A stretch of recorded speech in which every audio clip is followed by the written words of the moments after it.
Hello, everyone. Welcome back to my podcast, Flowering into 5D. Today, I have someone super special and exciting to chat with today. I was sick a few times and my daughter was sick and everything, so it took us a while to connect, but finally we're here and we're doing the darn thing. So her name is Anna van de Grün. So I'll just talk about her a little bit and then we'll get started. So she is a visionary guide, evolutionary astrologer, and founder of FullSpectrumHuman.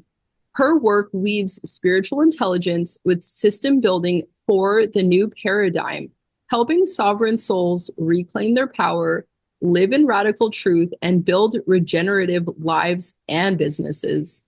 With a background in transformational leadership and a deep attunement to collective evolution, Anna supports those who are no longer satisfied with surface level spirituality or conventional success. She is here for the ones crafting what's next, those daring to embody the future now. I love that. Yeah. That's it. Yes. Yes. I just love it. Love it. Love it. Love it. So I just want to ask you, just to start off, what exactly do you mean by like sovereign? So like what does it mean to be sovereign in a world that is constantly trying to define us? Yeah. That's a very good question. And I love that you're asking this because I feel like the word sovereign or sovereignty is also like a word, a label that is thrown around a lot these days. Mm. And that's exactly what I actually don't want to have another label in a way, you know? But sometimes even for me, it's like you have to use certain labels or certain words because that's how we communicate, right?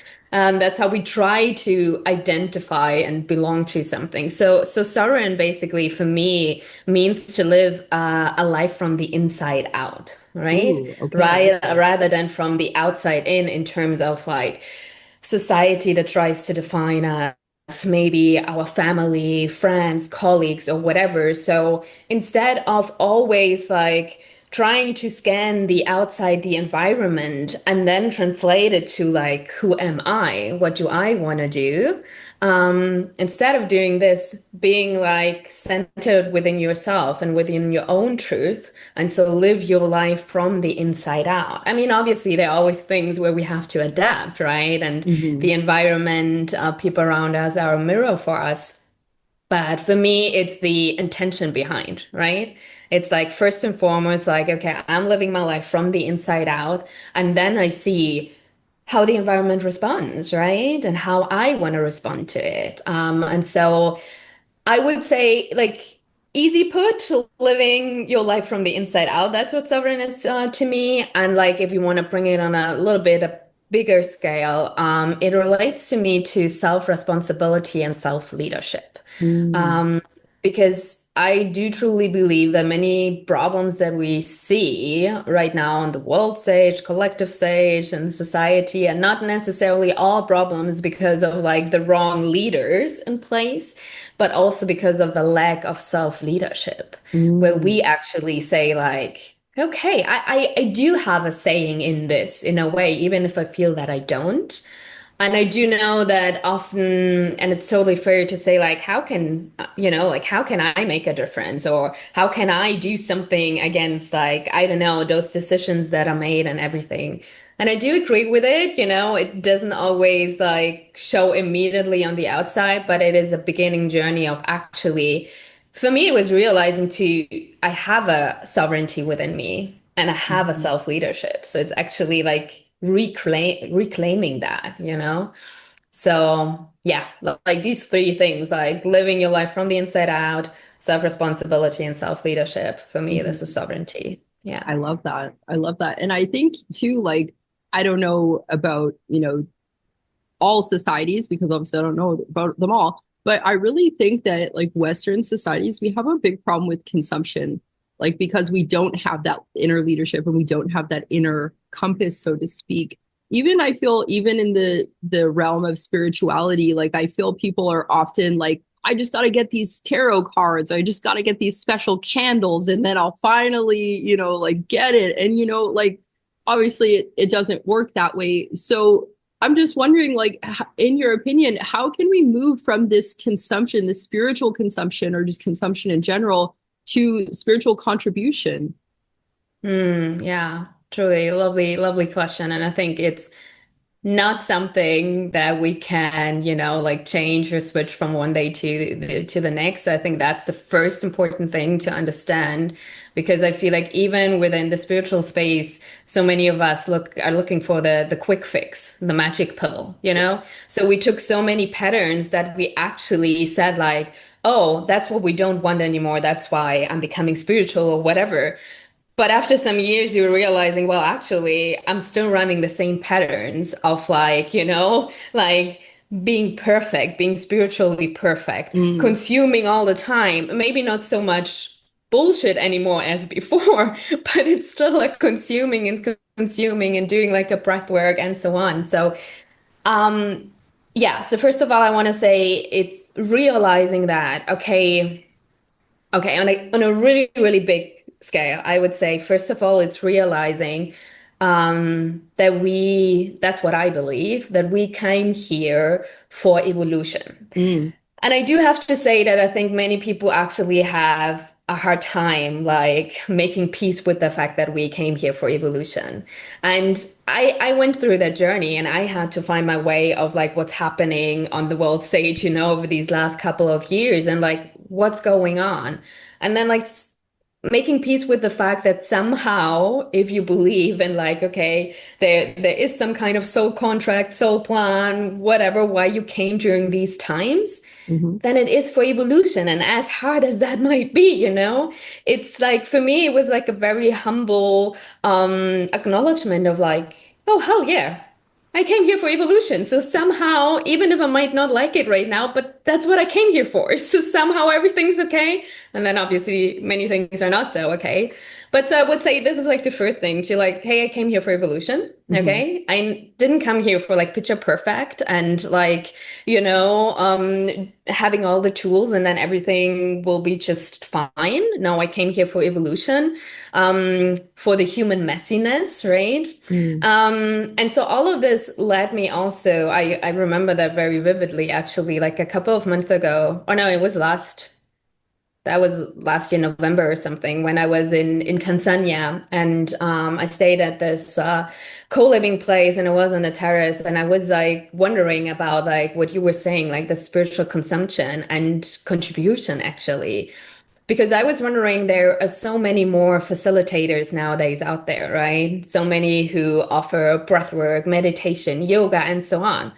And it's so beautiful. And so I was wondering, there's so much more input in a way, but what is the output? I don't mm, see like, like it feels like the world is going, excuse my language, but going to shit even more and more. And I'm like, what is happening? We're consuming so much, but where's it going, right? mm, And so I would say for someone who's wondering like or has a feeling of like maybe I'm consuming too much, of all these tools and rituals and candles and whatever, is like really honestly asking yourself like every time you would tend to, I don't know, your tarot cards or you would be about to book another breathwork session or whatever, it's like is that some kind of coping mechanism? mm, Um, or some kind of escapism.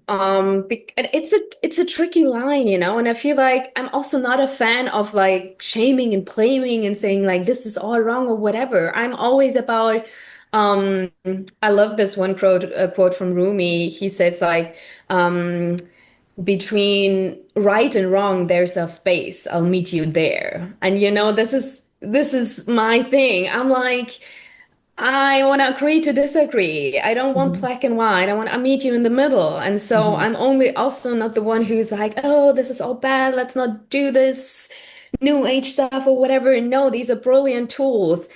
And again, this comes back to self-leadership, self-responsibility, because no one else can tell you if, for example, you're doing like these breathwork session because you know how to integrate it and work with integrity with it. or you're doing it because that's the only thing that keeps you sane in your toxic relationship, let's say, or in a job that really fucks you up, right? Mm, And I'm seeing this, and without judging, it's just like pattern, and sometimes we get lost in it and we don't even realize it ourselves. But it's like breath work is cool, but if you need it every weekend because otherwise you will get really like insane in your relationship, then maybe breath work is not what it is about. It's about leaving your relationship or changing something in your relationship, right? So I feel like when you are someone who's like, oh, maybe there's something wrong, maybe I'm doing too much of it, then every time you're doing these kind of practices or whatever, ask yourself, what is really, where's this coming from? mm, Am I actually trying to avoid something and I need it as a coping mechanism? And again, it's not wrong because we need these coping mechanisms also because mhm, the world is insane right now. So we need these tools. But yeah, when does it really come to like avoiding something? So this is the one part when it comes to spiritual like overconsumption, I would say. mm, When it comes to contribution and what I'm really passionate about right now is also this topic of like collective healing and collective liberation, right? Because I feel from this stage of like personal development into all these spiritual practices, where it was important to say like, hey, I am worthy of, receiving. I am worthy of being someone. I am worthy of my, whatever. We got a little bit too far. And it's a lot mm. about like me in the space, right? Yeah, It's like, I am worthy to have this kind of money and this car and blah, blah, blah. And I am worthy to have this kind of relationship. Yeah, it's all true. And that's where I involve like the system thinking, probably maybe also already done some kind of family constellations or something where like a family is a system, right? And I yes. see us as humanity as one big system. So we cannot separate the individual healing from the collective healing. So when it comes to spiritual contribution, where I'm inviting also facilitators and coaches now is because again, I think it can sound overwhelming of like, how can I contribute something to collective healing, with all the issues and injustices and everything that we have going on. But I would just say, I've been facilitating cacao ceremonies for many years, and always at the beginning, I would guide the circle through intention setting, but not only setting intention for yourself. I would do like a three-step process. I would do like set an intention for yourself, set an intention for a loved one, whoever this is, whoever comes to your mind, and then set one intention for us as a collective, for like planet Earth, And I Hmm. feel like these are the small things where we can change a little bit the narrative from like, this is just about me or just about us. But like, how can we ripple that out Hmm. without having to make it a big thing about like, again, injustice and politics and like whatever. So yeah. I love that. I love that. And I have to chuckle a little bit because last Wednesday I was hanging out with a new friend and she mentioned family constellations and I was like, "Whoa, what's that?" Of course, I like went down this rabbit hole. I'm like click clacking it, late anyways. And then I was led to evolutionary astrology, which like I read your like the bio that I asked for from you for this, but I read it a while ago because again we kept having plans and then just I read it again this morning. I was like, oh, like that's how I know it's like this perfect divine meeting because I'm like right in there right now of like learning about this and just putting all the pieces together, so to speak. And I'm right there with you with this like collective healing. And I just had to share that because it just like tickled me in a way. I was like, oh, I just love this. And Yeah, that's really beautiful. yeah, And when you say that just happened last week, well, then it wouldn't have happened if we had this like already like a week ago or whatever. So beautiful. exactly. Divine timing, divine timing. Now, Always, yeah. you mentioned that you were holding or continue to hold ceremonial or cacao ceremonies, which I personally I don't think I've ever done, not because I don't like to, but it just hasn't the timing hasn't been right for me. But I'm just curious, like, can you share some of your experiences with not just cacao, but just with plant medicine in general? I would love to hear more about that. Yeah, beautiful. I mean, I've got a lot to say about it, but I'm trying to make it concise in a way. So let's start with cacao, Okay. because cacao is a plant medicine, even if many people wouldn't consider it or have never heard about this. And the story of cacao actually is that there are teachings are saying that cacao would come back out of the jungle when humanity is basically at our choice point, at the breaking point, and needs the help of the wisdom of cacao, right? Mm. So I got first um like introduced to cacao ceremony very randomly in a way, like many, many years ago when I traveled to Sri Lanka. And Sri Lanka is not necessarily birthplace of cacao, right? But Whoa. that's when it's like, as you were saying, divine calling, or it's saying like that Mama Cacao also calls you. And that was Mm. my calling. So it doesn't matter where you are, basically. But then, like 2 years later, I went to Guatemala, which is more of like in Mexico and Costa Rica, the birthplace of cacao, to learn more about it. And also, ceremonial cacao or cacao ceremonies is nowadays something that becomes more and more, like fancy and like people hosting it everywhere. And I've just talked about this with a friend recently. Also, my work with it has shifted. And so, how I see ceremonial cacao is really as an ally for the new paradigm, or astrologically speaking, the Aquarian age that we Mm. are ushering into. And so, ceremonial cacao is a heart opener. And why I think it's the ally for the new paradigm is because with all the separation, all the divide we have going on in the world right now, and what we talked earlier about like labels, being wrong, being right, being black, being white, whatever, it's like, at least how I perceive it, so many of us are at like our cups are full, right? Mm. We can't take it anymore. And it's more that we are reacting all the time. So I feel like if we want to have these important conversations, especially when we come back to collective healing and collective liberation, we first have to be centered in the heart space and having a capacity of listening to people who have maybe other opinions than we do, listening to other cultures and so on. So that's why I feel like ceremonial cacao will play a crucial role, apart from like offering ceremonies for individual healing or whatever, but also in the broader collective space. So I will leave it with this, because I'm just always want to speak like what I'm most passionate about right now. So that's what Mm. I'm most passionate about when it comes to ceremonial cacao. Obviously, there's so much more to like learn and know about it. And other like plant medicine or generally medicine,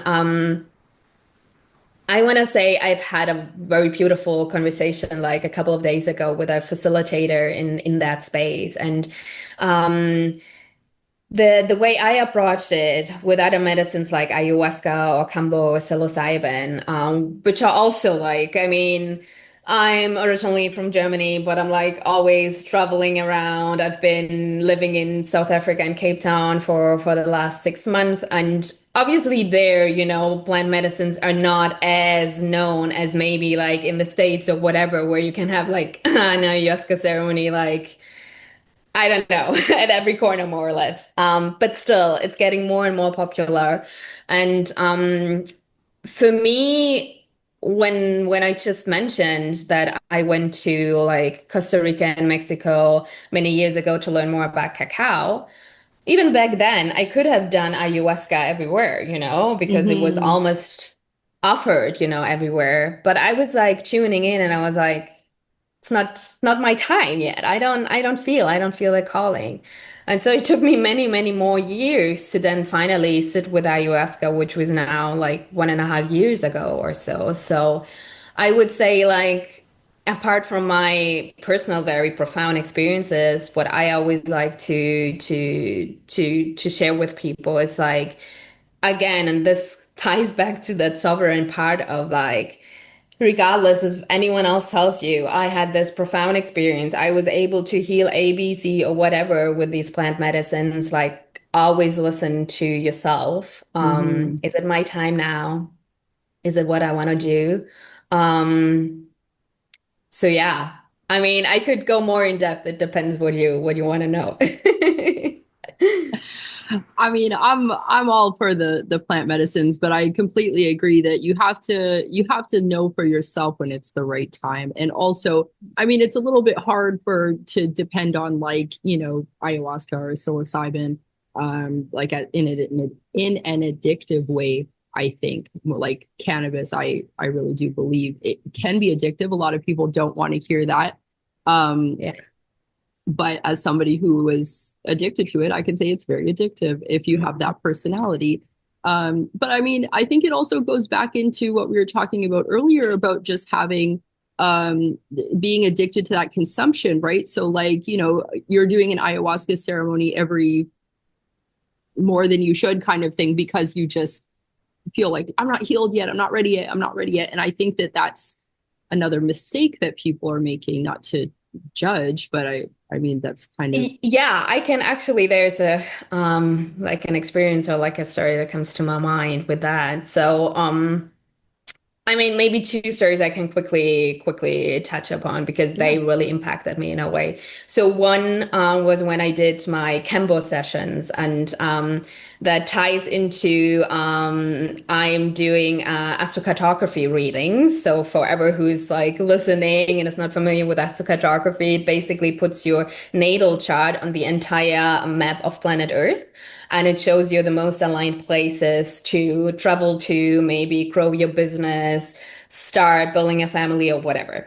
And so I went on a deep Cambo ceremony session on my Pluto line in Mm, Mexico. ooh. And I specifically chose that. I didn't chose to go there to have fun and like whatever. I was like, I know this is about transformation.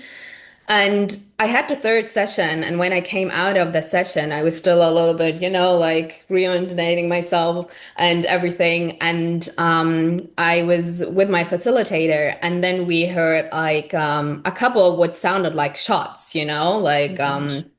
and I would, because in Mexico there are also many like kids always playing around with some kind, so you always hear noises and like sounds and like whatever. And I was still a little bit like just coming back.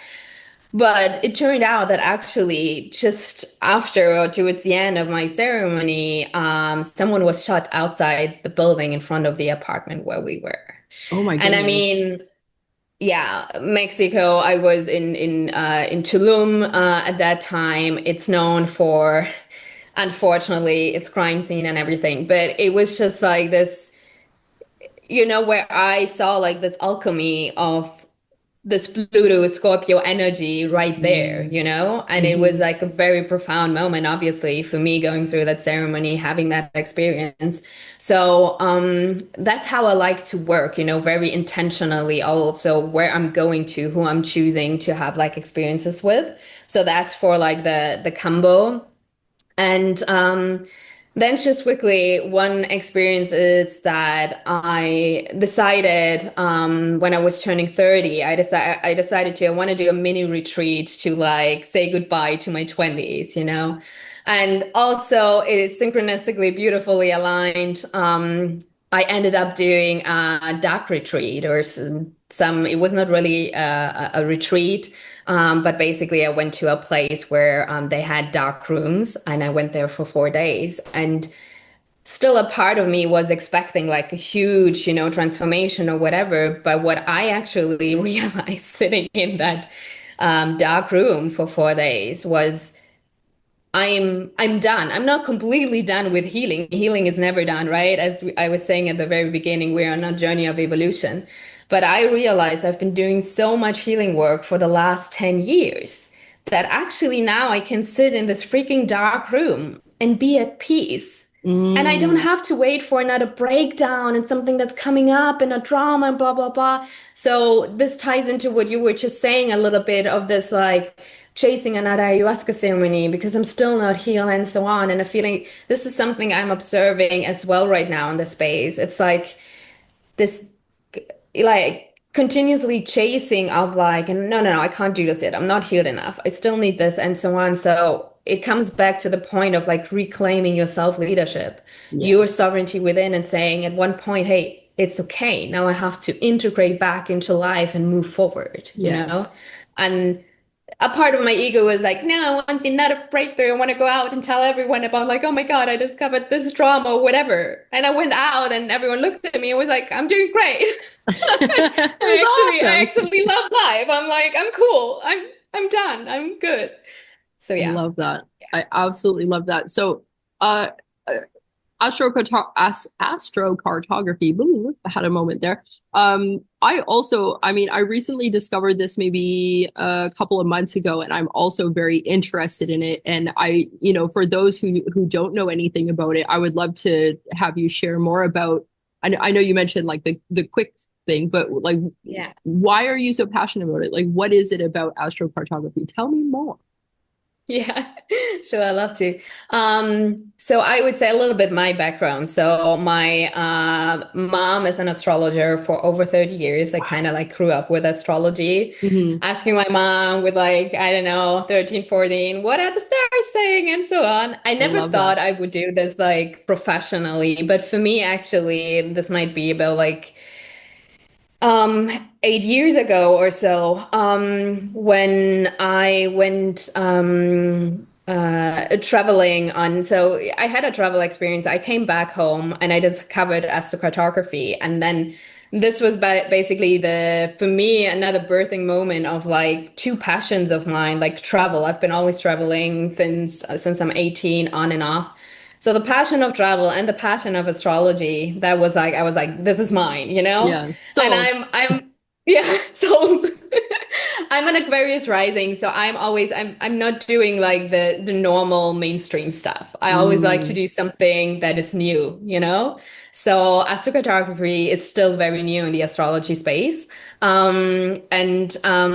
So as I mentioned before, it portrays your natal chart onto the world map, and you have over 40 different planetary lines. hmm. Like all the different planets have lines, and not only one line, but four Hmm. lines that depends on the angles. But again, it's a very complex. So without even like showing you a map now, it's difficult to like really explain it to you. But I maybe mention two things. So first of all, it's very interesting to have a reading and to see in retrospective where you have been, where you already maybe traveled to, where you lived, where you've grown up, if you have any major lines there and the impact. And then also, if you want to go somewhere, if you're planning to travel somewhere, to move, to relocate, or whatever, to have a look at your chart. This is one thing. And the other thing is because we're dealing here with energy, right? There's also this thing of remote activation, which I love in Mm, astrocartography. And that means you don't necessarily have to travel to all of these places, but you can activate that energy from the place where you are. So that means if you have, for example, a very beneficial line for you personally in India, but you say, like, I have no means, no way, no time whatsoever to travel to India right now, you can bring in that energy through listening to Indian music, going watch a Bollywood movie or whatever, eating Indian food, you know? yeah, So yeah, these are two things which I love about astrocartography. that's so cool. I just heard about this. So again, divine timing, because I was like, well, like cool with all this information, but I'm not like I have so many lines on my map, like in Russia. I'm like, oh, I'm not going to Russia all day. Like this, I think it obviously I don't know a lot, but I think it's probably because a lot of the lines start up top, like because it's. But anyways, yeah, I just love that remote activation because yeah, it's perfect. I also heard I don't correct me if I'm wrong that you can source people out who are there to work with that will also remotely activate that. Is that true? Totally, totally. So this is for me the magic about astrocartography, and I feel deep. I always say a little bit for me, astrocartography, it brings astrology down to earth. Because Mm, for many people, astrology is still a little bit woo-woo out there. It's like not tangible. It's like, But astrocartography, when I'm giving readings and I don't even know so much about this person, but they see a line going through Barcelona and they say like, "Oh my God, what is this line?" And I'm telling them a little bit, and then they unpack this wild story of what happened, in Barcelona and everything. It makes it so much more, like real in a sense. mm, And yeah, I'm so happy and so blessed with like clients who also come back to me like after, I don't know, like a year after having a session with me or so and telling me stories.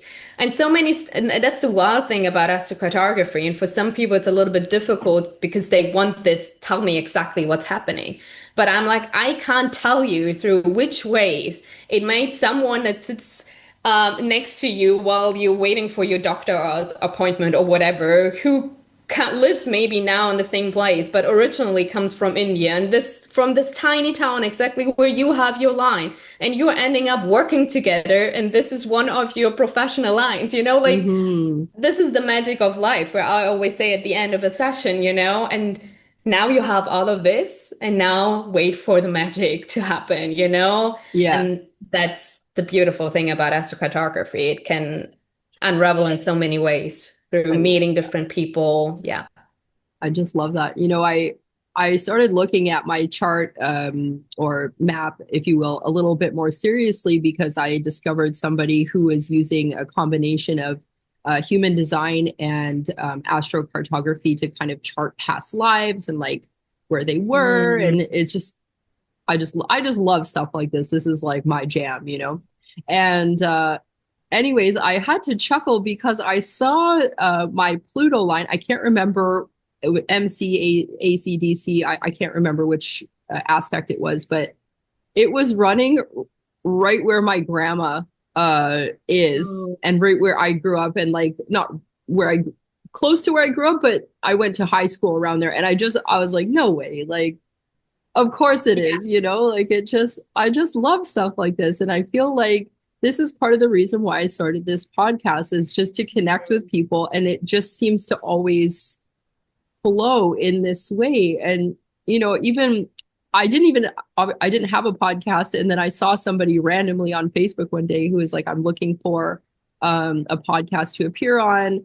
I want to discuss consciousness and 5D and evolution and stuff. And I was like, oh, that's cool. And then I heard this like internal voice that was like, she's going to be on your podcast. And I was like, wait, I have a podcast? Like, and that's how it started. Oh, that's such a beautiful story. It's Yeah. like, oh yeah, you want to appear in a podcast? Let me start Yeah. the podcast. I was just like, oh, yeah, okay, I'm sorry. And then, yeah, I did. That's what made me start the podcast, honestly. And yeah, Mm. I love talking to people like you and everyone that I've interviewed so far, because I really do believe that conversations like this need to be heard. Yeah. Um, because I had the experience yesterday where I was talking to someone actually about evolutionary astrology and astrocartography and human design, kind of weaving them in and combining them all. And she's a very nice person, and I'm not saying this with any like resentment, but I could tell that it was just this like, what, like this, Mm. what are we talking? What are you? And I'm so comfortable with myself that I'm not worried about it. I'm not like, oh, she thinks I'm a weirdo. Like I don't care. I am weird. But it's Yeah. just so nice to be able to have these conversations with people who are like-minded that, you're telling me about astrocartography and I'm like, yes, like, Yeah. yes. So I'm just so grateful to be able to facilitate conversations like this so that, people who are into this like labeled woo woo stuff or weird or whatever it is, to know that you're not alone and you're not weird, because there's lots of people talking about this stuff. Yeah. Yeah, totally. Yeah, I really, really appreciate that. And I also, what I really like the style that you were doing it. It's like very free flowing and very like just open and authentic. And because that's what I'm in for. I'm not for the, superficial, spiritual, and performing style. And I think this is sometimes where people then get resentment. It's like, oh, you're just doing this for like your manifestation, blah, blah, blah. It's like, no, like the two of us, I mean, I guess everyone can feel we're just who we are, right? There's nothing we need to perform for. There's nothing we want to doctrinate you into or like whatever, it's just like Hmm. we're here having this conversation and you take away from it what resonates and the rest you can just leave with peace and that's it. Exactly. I love that. Yes. So I feel like this is a good time. Not that I want to end it because I'm having so much fun, but I feel like it's the perfect time. I definitely feel like there should be a part two. I say this, I feel like every time I talk to someone, I'm like, okay, part two, because this is so cool. But for real though, we should catch up again Yeah, soon because I love that. would love to continue this conversation. So I'll just say a little bit. You can find Anna on Instagram and her website. I'll spell the website first, and then I'll spell the Instagram out first. So website is www.annabondergruen.com. And on Instagram, fullspectrum.human, I'll spell that out. FullSpectrum dot human, HUMAN. So I just want to That's say, yeah. Do it. you have anything else you'd like to say before we say goodbye? No, well, actually, for me, it's just like for everyone who's listening and who's maybe curious to know more about me, about the work I'm doing, or like the readings I'm offering, like, this is the takeaway. Like, tune in with yourself. What is your sovereign self saying of like, does this resonate or not? And then reach out or carry it within your heart, and that's I it. absolutely love it. Thank you so much for your time today and really looking forward to the next catch up. Yeah, same. Thank you so Awesome. much. My pleasure. Bye. Bye.